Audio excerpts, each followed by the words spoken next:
What's up, friends? I'm Ellie. Welcome back to my channel. For those of you that are new here, welcome. I'm so happy to have you. I hope that by the end of this video you will decide to click that subscribe button down below. You will hit that little notification bell so that you can know when I upload a new video. If you are coming back, thank you so much for sticking around. I really appreciate you being here and joining me along today. Today we're going to be doing something a little bit different.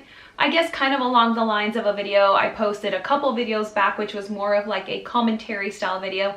And though this isn't really giving commentary on anything in particular, it is a little bit more personal in the sense that I'm going to be sharing with you guys one of my biggest fears in life. So one of my biggest fears is public speaking, which might be kind of surprising as someone who does YouTube, but it has always been a struggle of mine. Before I do get into this video, I do want to put out a trigger warning because I am going to be inserting a clip here where I discuss, or I don't really discuss the topic, but it does mention the topic of abortion. So if that is something that is going to make you feel uncomfortable, then please go ahead and click out of this video now. It is a video that is just going to be talking about public speaking in general, but it also is going to be telling you guys the story of some public speaking that I did recently in regards to that topic.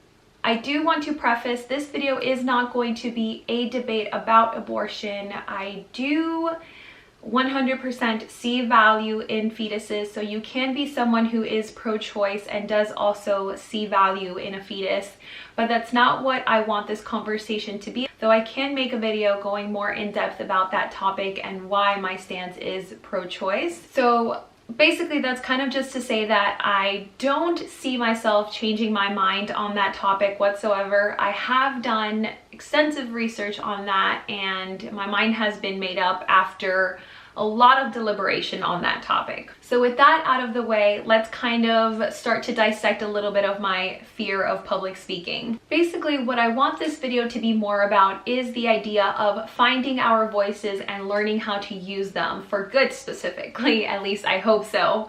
I have spoken in public many times in the past. In high school and college, I was very active in my mock trial teams. I had to do a public speaking class, which that is kind of a different story. I really loved mock trial, and though I was always nervous, I enjoyed the team aspect of it, and I think I felt a little bit more comfortable because I did have a team behind me to support me, sort of, I guess.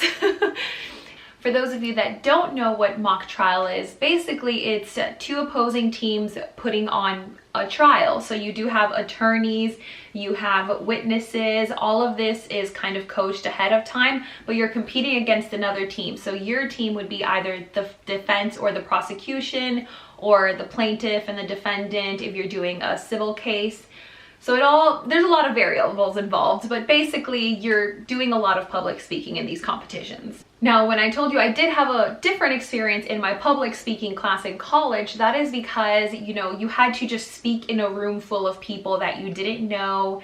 And for some reason, that was a lot more intimidating for me. I always remember having a physical reaction to public speaking, meaning even before my mock trials where I was more comfortable and in things like my public speaking class, I always felt physical symptoms of being anxious and nervous. My hands and my underarms would get extremely sweaty, totally gross, but yes, that's what would happen. I would get a tummy ache before my competitions or when I knew I was going to speak in public.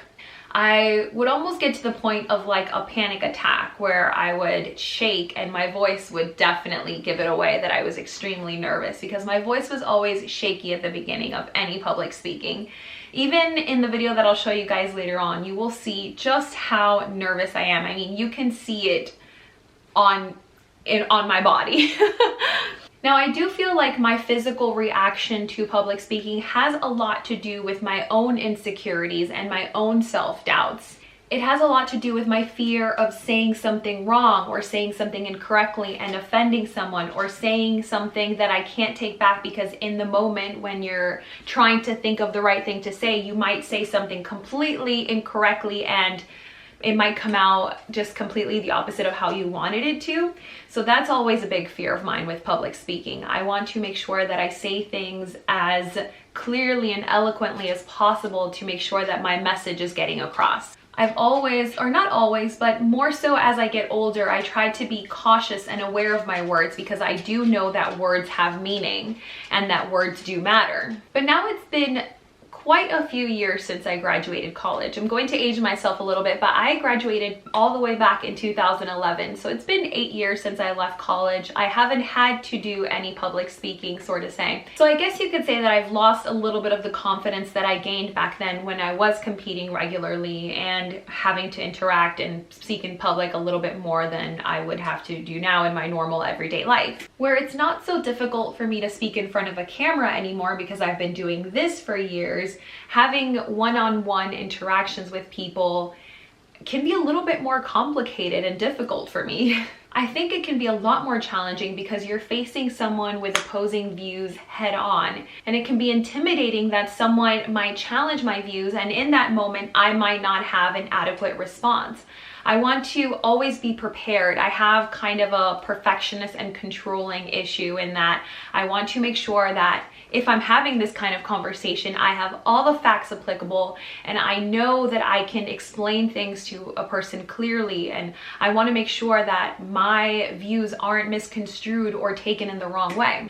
I do want to clarify, it's not that I'm scared of being wrong in a conversation like this or in a subject that it's much more touchy. Let's say if you're talking about race, politics, religion, all of these things can be so complicated and so multifaceted, and everyone's views are sometimes conflicting and sometimes they don't make sense, and sometimes you can understand one part of a person's way of thinking but just can't grasp another aspect of it. So it's a whole dilemma that you're trying to navigate.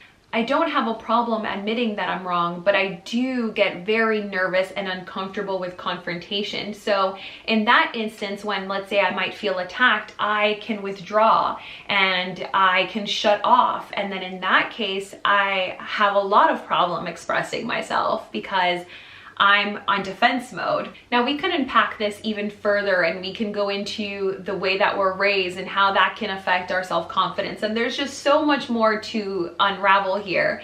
But I guess really all of that backstory was to say that I recently did try to face my fears of speaking in public, and I spoke at a local city council meeting. And to give you a little bit of backstory on why I decided to go to this city council meeting, there is a small group of people in our community that has been very, very vocal about their distaste and disagreements with Planned Parenthood, and only specifically because of the fact that they offer abortion services.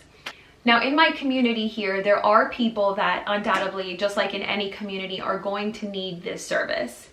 I will agree that there are aspects of Planned Parenthood's origins that are problematic, but I do not in any way, shape, or form agree with taking away the accessibility of that service for the people in our community. There are many people who are not able to, let's say, travel out of the city to go somewhere and have this kind of service performed. The cost of that, there's just so much that goes into that. And basically, this group in my community has always protested against Planned Parenthood. They actually do so every single week. I've gone out there a couple of times just to show support because the things that they do are very, in my opinion, unethical. They are out there and they harass women who are trying to make very difficult decisions. They coerce them or try to coerce them. They try to guilt them into making a decision that they have, or changing their mind on a decision that they've already made. It's a lot. I mean, I could go on about this forever, but basically I wanted to make sure that at our city council meeting, somebody showed an opposing view to theirs, because if we don't have discussion and we don't hear different views, how can we really know a full picture and how can we make an informed decision? I was right. When I showed up at this place, basically the same people that are always out protesting were there at the city council meeting. They all went right in and filled out their cards so that they would be able to speak, and I tried to get in there as quickly as possible to fill out a card myself because I knew that, again, they were trying to control this conversation. And they pretty much did for the most part. I mean, all of the people that spoke during the time that they allow for the public to speak were trying to speak against this service in particular and bringing Planned Parenthood here just because of that. So I was, again, extremely nervous, but I did go out there and I used my time to show my support for the people in our community who do need these services. I had to take notes because I get really nervous. It's no problem. I've watched a lot of the people in this room come out and like harass women that are making the most difficult decisions of their life. They spend Friday mornings intimidating women, and I've witnessed this firsthand. They have preached compassion but shown the exact opposite to a lot of women. Their actions have caused inexplicable pain to more than one woman in our community already. Of this, there is no doubt, as I've witnessed it firsthand as well. They try to guilt women into bringing children into the world which they cannot provide for. They make up false medical facts as a way to intimidate women. They are adult bullies and they need to hear this. This is a group of people who are contributing to a problem that they are not going to be around to deal with. They may not agree with one of the services that Planned Parenthood offers, but that does not mean that Planned Parenthood isn't legally allowed to offer that specific service. If their grievance is with the law, then they need to take it up with the Supreme Court, who has already ruled on this and upheld that decision throughout many years.